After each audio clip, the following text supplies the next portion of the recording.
Huwag kang papatalo kahit kaano pang lakas ng bagyo. Punas ang mga luha at putik sa mukha mo. Higpitan mo lang ang hawak, tayo ay tatayo. Bangon sa bagong kinabukasan.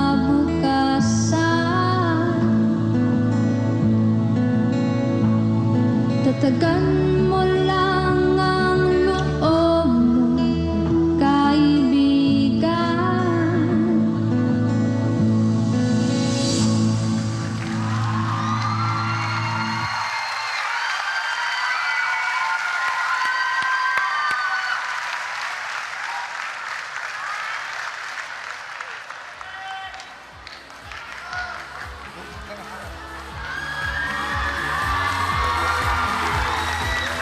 Maraming salamat, Kuya Percival.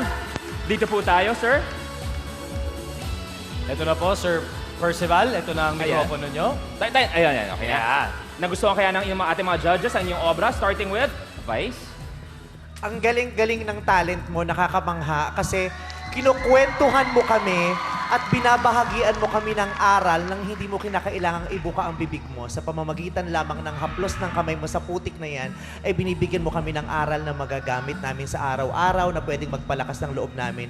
Kunentuhan mo kami ng pangyayari rito sa Pilipinas. Sa sadya namang tinamaan ako at may naramdaman ako sa puso ko. At maraming salamat din sa paglikha ng mukha ko dyan. Ang ganda ng abstract na ginawa mo. Hindi abstract. Di ba abstract yan? Okay. Congratulations. Maraming salamat, Angel. Alam mo, Kuya, hindi ka lang napakagaling na artist, kundi napakagaling mo ring storyteller na nagbibigay sa amin ng inspirasyon na walang effort. Tama yung sinabi ni Vice eh. Kung ako man ay papalarin, gusto ko sanang kunin lahat ng art na ginawa mo dyan ngayon bilang remembrance sa araw na. Salamat. Thank you very much, Sir FMG. Magandang story mo na ginagamit yung putik sa pag-design ng artwork mo. Believe ako sa'yo.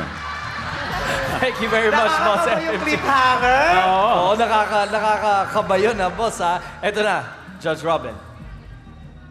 Sir, you are a poet, you are an artist, your spirituality is very high. Dinala mo na naman ako sa ibang daigdig. Napakagaling mo, napakagaling. Thank you very much, judges.